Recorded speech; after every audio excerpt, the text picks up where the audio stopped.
Hi everyone, this here is the first ever electric vehicle on Hyper Automobiles. Yes, it's a 2021 Tata Nexon EV Dark Edition and I'm going to review it. So before we get on to the review, please don't forget to subscribe to our channel because we have loads of interesting content coming and you'll be notified whenever we make a new upload. Anyways, I'm Shyam Anand and you're watching Hyper Automobiles. Starting off the review by talking about the design of the Tata Nexon EV. First thing you notice is a huge and prominent Tata badge in the center, and just beside that you have EV written in this steel blue color. So this color is something you're going to find a lot in and around this car. Now coming to the fakery of the Nexon EV. So fakery is something you can't determine in an electric vehicle because electric vehicles, unlike internal combustion engine cars, don't need that much venting because they don't have any internal combustion engine to cool down. They have a battery to cool down, so they need venting but not as much as an IC engine car. So therefore you have vents over here and beneath also you have vents. You have a little bit of fakery over here, but I think that's completely fine, no problem with that. You can see the radiator over there, which is good. Coming to the headlamps to be honest look very smart. They are the redesigned ones, so you get these sleek headlamps. They look really very smart, and just below them you have your halogen fog lamps, and as you can see again you have teal over here. I told you that you'll be seeing a lot of teal. This is one of the places. Coming out to the side of the car, first thing you notice is widened wheel arches, and to be honest they look really good. They really go with the design of the car from the side profile, really good. And what wheels do you get here? So you get 16s as standard and you can't upgrade them to anything else, which I think is fine, no problem with that. They really look good for this car and they're very functional also. And you have discs in the front and drums in the back. Next you notice dark written over here in this gold plating kind of thing. That signifies that you're driving a dark edition EV, not the normal Nexon EV. That's pretty prominent over there. Now because the dark edition you get blacked out alloys, blacked out paint job and blacked out roof, blacked out mirrors. As you can see, you have EV written again over here in the steel blue color, and you have body colored door handles. And because this is one of those top variants, you get an electric sunroof on the top and you get a shark fin antenna. Coming out to the back of the car, you notice the Tata badge over here, EV written over here in teal blue, and you have Nexon written over here in black as it's a dark edition. And you have Ziptron written over here, the battery and motor technology for Tata. So you can see ZIP is written in teal blue again, and to surround the reflectors you have teal blue over here, a lot of teal blue to be honest. A rear wiper over here, and you have a rear spoiler which houses the brake lights. And that's about the design. Let's get on with the interior of the car. The interior of the Tata Nexon EV. So for me the headroom is just about fine. And coming to the seating is to be honest very nice. The cushioning is good, bolstering is good, very comfortable place to be in to be honest. And coming to the steering wheel, you get a flat bottom steering wheel with a lot of gloss treatment. That is just to signify that you are driving a dark edition EV, not any other EV.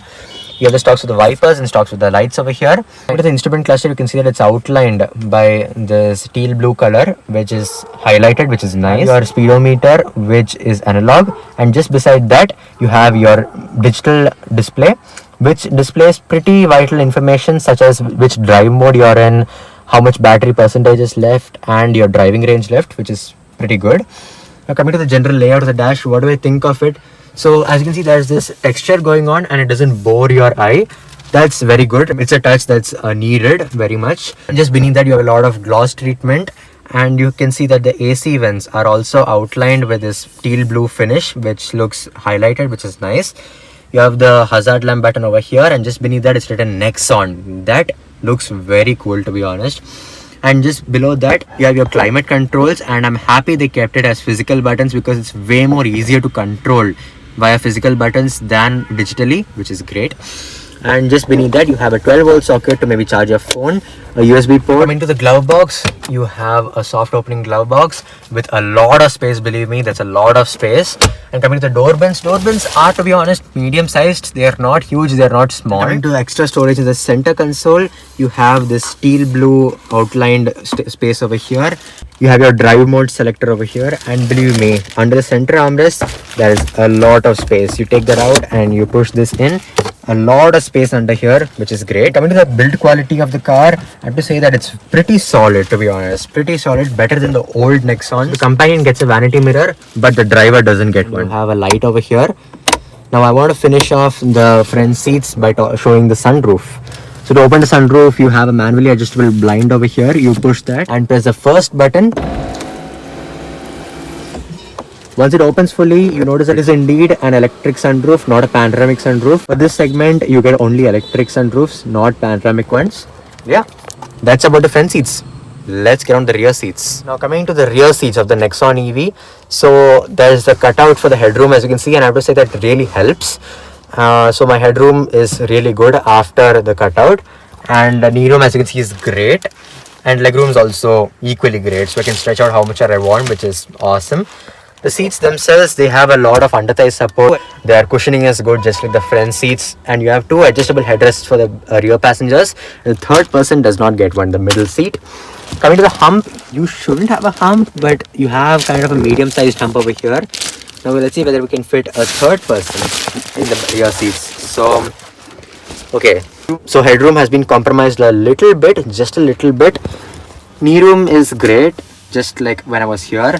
Legroom is also been kind of compromised. So yeah, you could carry a third passenger over here, whether it is a man or a child. Children will prefer it more. So yeah, it's better suited for children. And you have your grab handles over here with soft close, which is good. Door bins in the back. Door bins, I have to say, they're very small. They can't hold much, and that's kind of disappointing. You have two AC vents over here for the rear passengers. Again, that's surrounded by a lot of gloss black finish. And then you have your center foldable armrest with two cup holders. That's about the rear seats. Let's get on to the boot of the car. Now coming to the boot of the car. So as you can see, you have 4 hooks over here. Each can carry 3 kgs. And coming to the loading lift, to be honest, is kind of low. So it's easy to load things inside, which is great. And once it's in also, you can fold the rear seats. As you can see, it's a 60-40 split. And once you fold it, it's fairly flat. Not the most, obviously. The segment can't fold the rear seats completely flat, and that's completely fine. So what you get here is 350 liters of boot space. And by comparison, the Hyundai Venue also has 350 liters. And I don't think there's a problem over there with the amount of space. Now, if you want to see our in-depth review of the Hyundai Venue, click on the pop-up banner popping up right now in your top right-hand corner of the screen to see our review on the Hyundai Venue. And yeah, that's about the boot.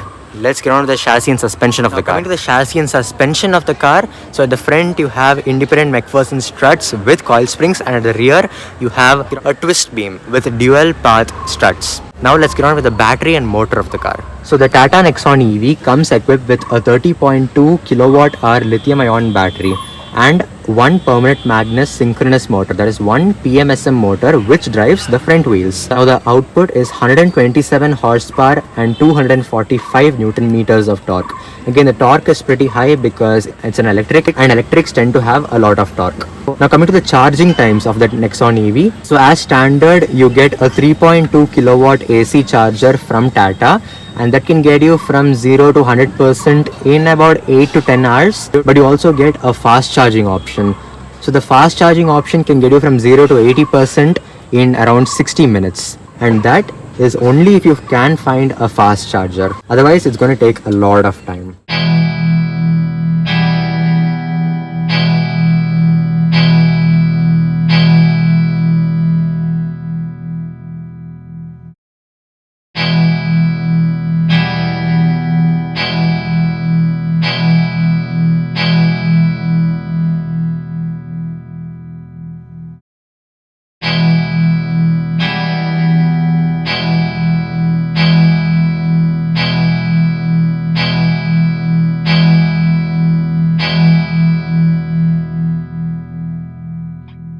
And that's about the powertrain.